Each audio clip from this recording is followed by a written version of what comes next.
This is the 20 Minutes of Influence podcast with your host, Greg Jameson.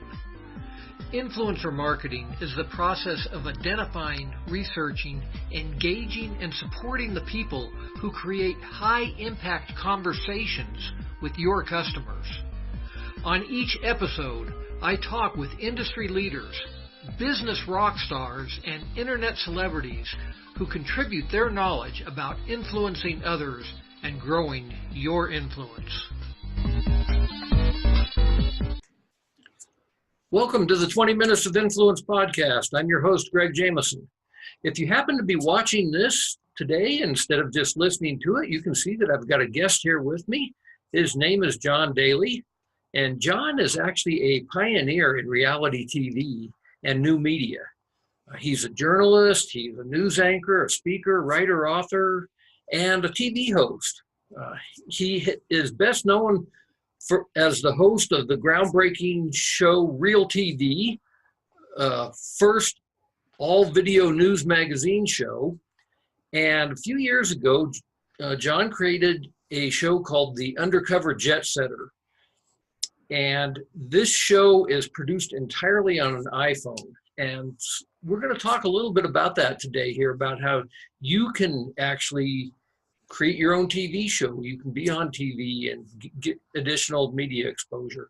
So basically, I'm going to let John introduce himself a little bit more, but welcome, John. I'm glad to have you here today. Greg, thank you so much for having me. Thanks for the invite as well. It's great to be on a trending show like yours as well. I appreciate the intro. Really my big project is Undercover Jet Setter, and my business partner and co-host is Susan Anzalone, and we kind of came up with the show almost by accident. She's a food and wine nut in addition to being a marketing maven, and so we ended up doing some quick things called Undercover Foodie. And I was doing some golf videos, and then we were also, because we were actually helping a lot of businesses with their videos, we ended up traveling quite a bit. Her husband works for a number of network marketing companies, so we ended up doing a lot of work for them and traveling the world, and we would put all these videos together. And finally we got asked by an IPTV network to put together everything into a show, and we thought, maybe we could do that. And what happened, the reason why they asked us was because it was right at the time when all the cable companies were trying to merge, and the Justice Department stopped them. And right after that was when Comcast bought DreamWorks. So all of a sudden a shift came to all these networks. Oh, we need content. Can you create a show? And we're like, well, all right. So we were putting together, these videos, and then we just did the intros leading into that, so we created the show that way, and that's how it started. From there, we wrote a book it's called The TV Studio in Your Hand, and it's how to not only create your own show off the iPhone, but it's also how to create business videos as well. So we had that going, and then we're on the verge of a couple of companies bringing us on board to help them market their company with travel, food, wine, and golf, because what they're beginning to realize is that if you're going to market travel, you got to give them the experience. In other words, you've got to be there. You can't just throw up pictures. You've actually got to get the emotion of somebody there, or the wow of where you are. So we're beginning to talk to a couple of companies about that, which is actually kind of cool. So we've have we knocked it out of the ballpark yet? No. But at the same time, too, we've gotten really prolific as far as turning out a lot of video content. That is, you said a couple things there that actually intrigued me. One is having to bring the emotional experience. I think that's true whether it be travel or anything else, actually, anything related to your business. If you don't bring the emotions to it, you aren't getting the kind of engagement that you want with your audience. But this whole idea here of creating a TV show with simply your iPhone really intrigues me. And you're actually putting this out on airwaves then, or you're just putting this out as a internet type of TV show? It's strictly an internet kind of TV show. So we're on YouTube. If you go to youtube.com/undercoverjetsetter, you'll see we've produced about 60 episodes. We've been releasing all the episodes slowly. So we have about 15 or 16 that are up there. You can see, in addition to a lot of different segments and different kind of specials and quick things that we've done that are very YouTube-like. We shoot in 4K. So on the iPhone 10, you can shoot in 4K. When you edit it down, it's only at a 1080p, which is still better than most television. However, shooting off the iPhone, some of the quality isn't what a lot of networks would want. So as far as us getting onto a travel channel, we would probably, and this is one of the things that we're trying to work with, is to transform the show for whether it be Travel Network or Food Channel or something like that, where we would be using regular big television cameras that normally they would use, but then getting the aspects in there of using the iPhone so that people can use them on their vacation. So as far as, can you shoot a whole show and put it on television? Yeah, you can. Is it going to be as good? Maybe not. You're going to need some extra editing on the side. The way we do it is we shoot it, we edit it, and we put it right out there. And it's more than good as far as what people would want to watch. And so what we found, a lot of the market is, we heard a lot of people that were upset about, I shot all this video, no one wants to look at it, or it's horrible, I don't want to show it, or anything like that. Well, that's why we wrote the book, and to make sure you can do it that way. We'd also like to be helping other people shoot their stuff. Of course they would pay us to do it, because a lot of people just don't like doing that. We enjoy doing that. So like we don't necessarily enjoy doing the whole marketing of it. We'd like to have somebody come in and do the marketing of our show, so we could just produce the shows and do that. And so we're working on that angle. But as far as the technology goes, you certainly can. You can use the iPhone, and again, I'd put it on the 4K shooting style there. You just go into the settings, and it'll be 4K at 30 frames per second, and it's really beautiful. The other thing is with the iPhone is the iPhone, especially the iPhone 10, has a built-in stabilizer. So I can literally hold the phone like this, and I can be moving, and as long as I'm moving kind of slowly, it looks like I'm on a dolly, the dollies they have in Hollywood, and you can really get some great shots that way.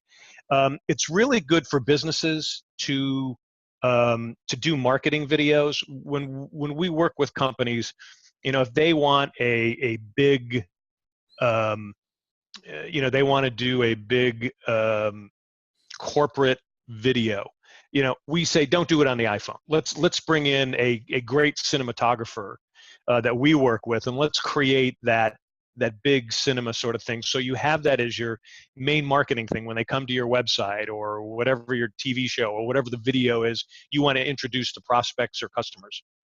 And then you use this for the marketing and online videos, and those are the fun. So you're in there with customers and they're having fun. This way you got your customers actually shooting videos for you and helping you do the marketing. And so what we're trying to do is we're just trying to help companies help themselves, either by educating their employees or educating their customers on how to create different videos. And again, the videos, they can put the videos up virally if they want, but if they want to put it on your site, obviously you've got to go and you got to check it and make sure it complies with everything. So there's so much out there now with the iPhone. It doesn't have to even be an iPhone. You can use a Samsung. So those have great cameras in them too. And then it's just a matter of either you editing them. If you don't want to edit them, there's editing services where you can get people even off of Fiverr, or you can get some really good editors that can, they can download that video. If you have a Dropbox, you pop it into a Dropbox off your phone, and then send the Dropbox link to an editor, and they can edit it for you. You gave a whole ton of information there, and I'm going to try to remember some of these things. Overload. It was overload. The first thing you're talking about, the 4K being great on the phones, and I think that it's interesting from a technical standpoint that everything is shrunk down to where we actually can put a full-blown video camera in our phones that is 4K quality. The lens on a phone, obviously, is not as big as the lenses on these studio type cameras that you were talking about, which is probably the only real limitation at this point, is the quality of the lens. Absolutely not now, because you can get adapters. I mean, you can actually get an adapter to put over the top of this, and it'll give you a zoom lens. Right, and that's what I was going to say. So it's like, yeah, so just get a zoom lens to attach to your phone, and now you've got a full-blown studio camera there. Absolutely. And then on top of it, and we did a piece on this just a short while ago, you can get a teleprompter app that'll go right into your phone, so that when I'm talking, and again, you always on video, you always do it horizontally, and if the camera lens is here, the teleprompter will actually show right here, right on the side, so that when you're looking at it, it makes it look like you're looking into the lens of the camera. And so you can write out your scripts ahead of time, and you can even do it while you're moving like that. So you're talking, and this way you don't have to worry. You can do it in 1 or 2 takes rather than sitting there. Okay, I meant to say that. Okay, what am I going to say? Okay, well, I got to remember that. Okay, what are my notes? You don't have to do that. So they've got that now on top of it. And so one of the things that we're also looking at, because I've written a couple of, I got a second book coming out, but my first book on news, it was called The No BS Guide to Navigating a Media Biased World. I'm updating that. That's coming out pretty soon. But one of the things I'm talking about there is that you can become your own news station, because what we're beginning to see is, a lot of newspapers are folding. If you're in a rural area, I mean, does your urban television station come out there? No, they don't. So a lot of people can really start becoming their own news station now, where they've got this. They could do their own newscast because they got a teleprompter right there. You can create your own YouTube channel so people can go to you, and all it is just a matter of marketing and getting it out there. So there's so many different things that are available and that can be happening, that people can be using this. And on top of it, and I'm also working with it. Here's what's really cool. There is a software platform that newspapers use now for all the digital advertising. It's a communications and sales platform, and an individual can use it too. So we could get 2 people together. One can do the shooting and the editing and doing all the news side. The other one does all the marketing and the sales.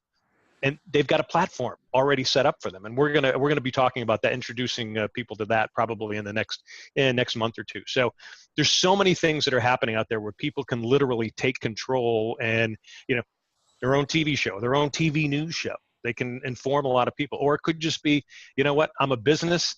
I want to take control of the news that deals with my business, and I'll do it myself, and I'll do it in a visual way with videos that'll reach a lot more people. Yeah, and I think that that's really important, even for any small business, kind of regardless of what it is that you're doing. Let's say, I don't know, that you are an accountant, and you want to be producing TV quality shows, producing videos anyway, about accounting, then you can do exactly what you're saying here. Absolutely. Now, are you actually editing the videos on the phone too? Or are you pulling that off and running it through, Final Cut or Adobe Premiere or something? What I've been doing is I move the video to an iPad, and I use the iMovie on the iPad because it's a little bit bigger. I have edited off the phone. So for instance, I've edited for people who have asked me, can you come out and do a video for me? And I said, sure. I said, when do you need it? Well, we need it about 20 minutes after you shoot it and edit it. And so I can literally right there, just edit right off the phone. So I can just bring it in, get it in, get it up there. Is it the perfect edit? Probably not. Does it serve their purpose? Sure. So I'll do it off an iPad. So one of the things that we're hoping to do is, once the show starts getting really picked up and we start getting some momentum and there's other revenues, we're thinking we'll take me out of the editing process and let me do more on the producing side. So You could do a Final Cut Pro. You could have somebody else. It's easy to transfer it over, again, using the Dropbox. So there's different ways of doing it. It's just if you really want to keep your costs down, I mean, you can do it bada bing right there, right off the phone, everything right off just your iPhone. Awesome. Okay, so we're going to have to take a quick break here. And on the other side of the break, I want to talk a little bit. You mentioned getting your customers to market and sell for you.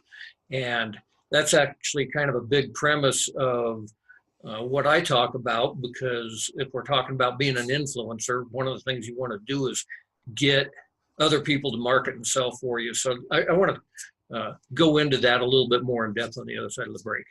Cool. So we'll be right back after this.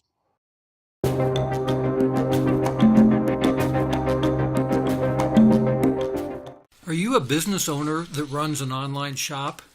I have a free course available for you. It goes over the features that every great product page should have.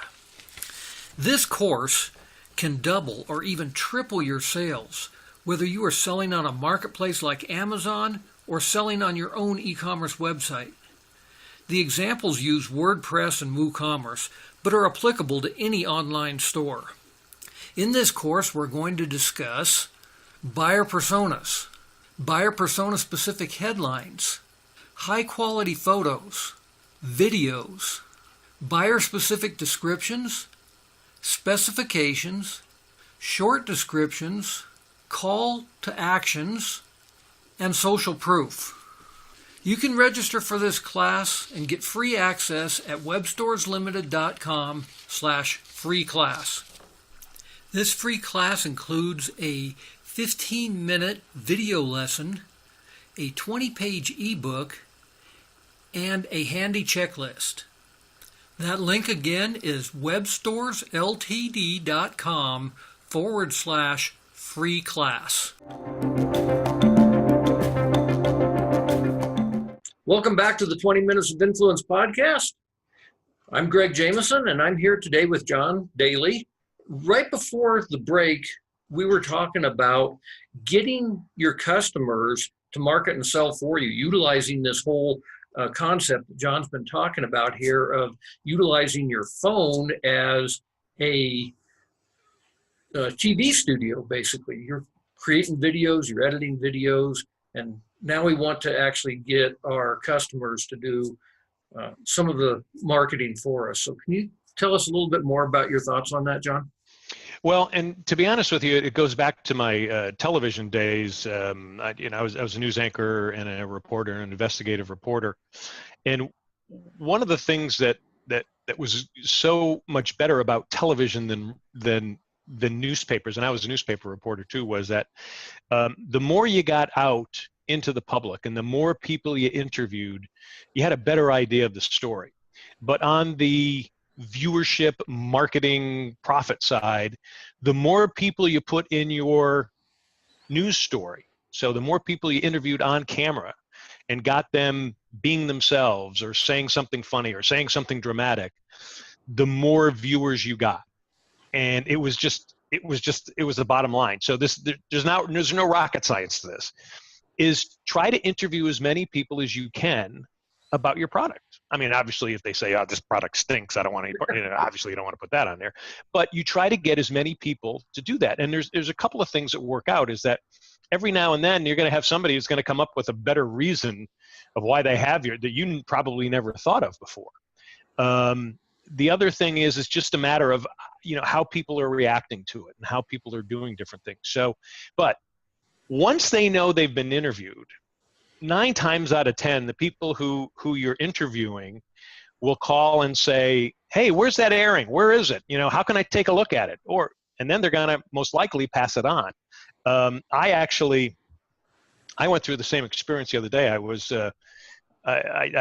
in Raleigh, North Carolina, and we were doing a kind of what we call a food crawl, and we were all over Raleigh with another couple, and we were taking Uber all over the place, and we were hitting all these different restaurants and trying these different things. Of course, we were drinking at the same time too, so we made sure to have the Uber. And one of the Uber drivers was just a really cool kid, and he was talking about what he was doing. he had some sort of podcast and he was talking about it. I said, oh, well, so let me do a quick, of course, I'm drunk a little bit there and I'm doing the interview. So I did this interview with him. I completely forgot I had the interview. And he drops me a line and says, hey, where was that interview you did with me? I'm going like, oh my God, I didn't do it. And it's something I got to go back and I have to do. But to me, the thing is that the more you get people on, the better. And it should just increase your numbers because they'll start sharing it with more people, and it should just be, exponential. Obviously try to get people who are influencers that you can, that will talk to you about it. Now, sometimes you might have to pay for that. 9 times out of 10, you probably don't, because those people probably want, they want as much coverage as they would like. And it's like getting leads. You got to be rejected probably by 100 people before you start getting the really good leads. Yeah. And it's the same thing of talking to people. And some people are going to say, nah, I don't want to, I don't want to be on camera. I don't want to do it. Okay, well, then don't. Or just say, how about if I just interview you, but I don't have the camera on you or something like that. Okay. Yeah. 9 times out of 10, they do. You also have to be you have to be careful with that too. So a lot of times what I do when I interview somebody, I go, give me your name first, spell your first and last name. Tell me where you're from, and this way I've got that on camera, and you're okay with me interviewing you and all that. Yeah, so you got legal stuff on it, because some people could come back and go, I don't want to be a part of that. I can't believe you put that on there. So, well, okay, you said you were okay with it. So, and then the other thing I always warn people is that if you're ever doing like a Facebook Live or a Periscope or YouTube Live, is that when you're going live, you need to announce out loud, I'm going live here. Because people, if they're not aware of that, you've at least got to, so legally you got to be careful of that, and just make sure that you're advising everybody, so nobody feels like, oh, wait a minute, I'm in the witness protection program. You shouldn't be doing that to me. I got to take it away. So, and then there's just other people that just don't, I don't want to be there. But I think you just talk to as many people as possible. You try to have, as much fun. So you go, it's not like, this is one of those interviews that, you're going to give away stuff and you're not going to, no, we're talking about having, fun. Tell me what's going on. Tell me what you're seeing with this thing. And most people love to be experts. And if you come to them like, they're an expert, whether they're an expert or not, they are an expert in either the product or service that you have there. And the more you get them talking, the better. And the biggest trick to get somebody to talk is for you to shut up. Just exactly. Put the camera on them. Just and that's when the good stuff starts pouring out. When there's like that pregnant pause in there, they want to fill it, and they'll find something to fill it with. And usually it's really good. And then it's just a matter of just, trying to keep the conversation going. So you're quick and pithy, you're in, you're out, and get their reaction. And that's the best part. And just try to get as many people as possible, and try to be as friendly as possible. I mean, that's the most important thing, is just, people are going to look, they want to be around you. They want to join in on you if they're having fun. It's the same thing like you were saying before, like about the accountant. If you start giving away, a little bit of free information so that they go, okay, yeah, that's a good tip. And that person knows what he's talking about. Yeah, I'll watch that. So, so I think it's try to get as many people involved, and then try to give away some good stuff so that you look like you're the expert. There's a couple things that you said there that I thought were interesting. One is that some people don't like to be on camera, and it's interesting. Right before this show started, I actually asked John if he wanted to be on video as well as audio, and it's interesting. I've been asking people that as I've done these podcasts, and sometimes people are like, oh no, I don't have my makeup on or whatever. I really don't want to be on camera. And it's like, that's all fine. But it's interesting that some people are really, even in today's age, shy away from being on video. And it's so powerful for any business that you really have to do that.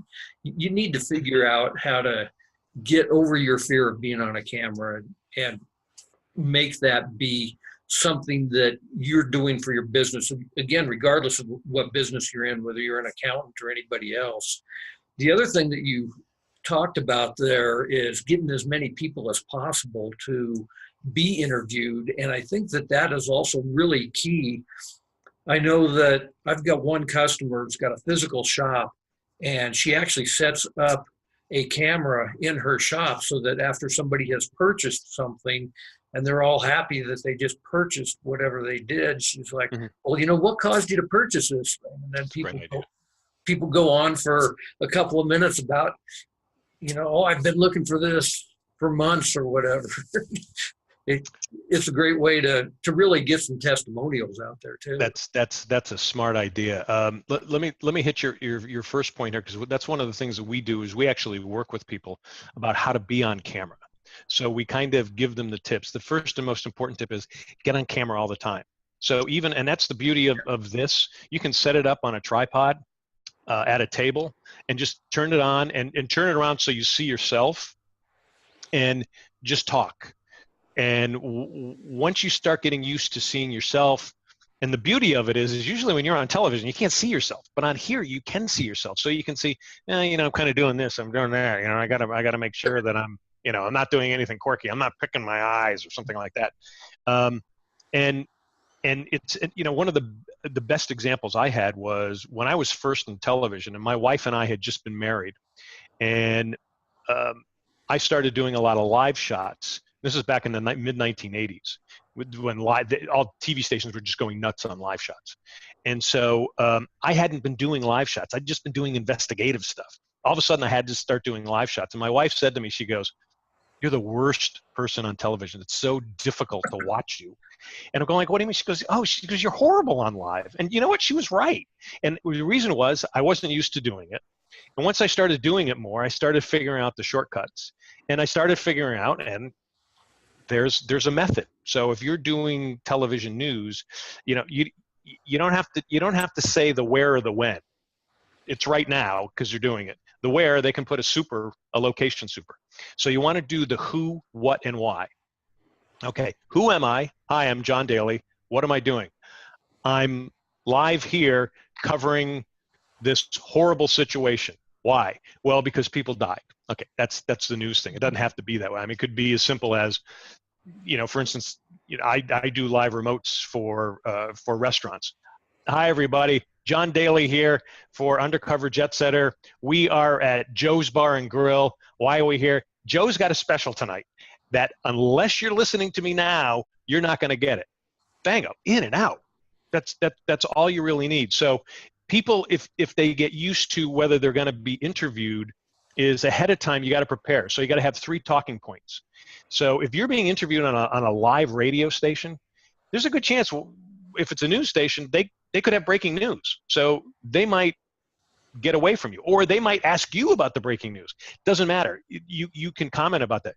You go back to you find those 3 points. You always go back to those 3 points. That's exactly what you do. So there's ways to do it. And I would just say you have the capabilities to get in front of the camera all the time and talk and talk and talk and talk and talk. And nobody sees it. You can delete it, but get used to talking to an inanimate object. That's the problem.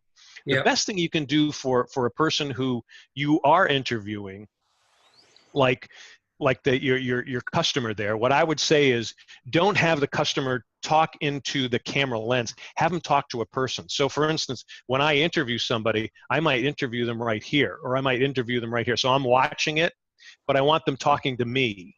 It'd be more here because here's the lens here. So I want them talking more to me this way. So this way, when they're talking to a person, it's easier. When they're talking just to an inanimate object, talking to this camera and tell me why you like it. Sometimes that's a little difficult. So bring the human aspect into it, so that people are going to feel more comfortable.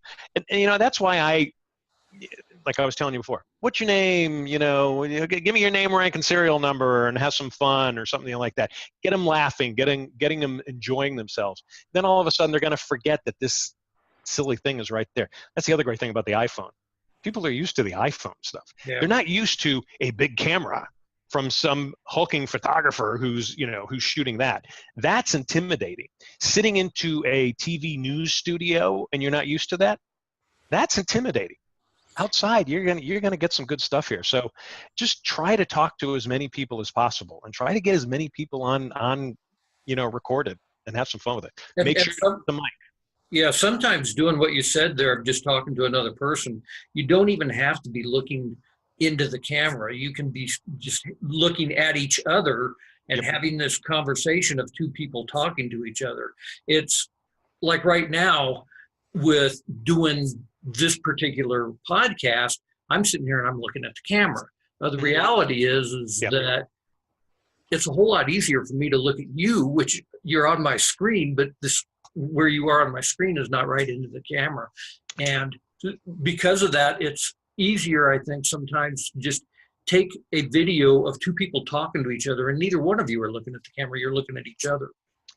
Yeah, and that works, if you can. That's the other beauty of the iPhone is you can literally, if you have two iPhones, you can set up one on one and one on the other, and then you can kind of go and make it look like it's a two-camera shoot, and it looks like, when you go back to edit, it looks like you're switching it live in the studio, and that's what makes it look so cool.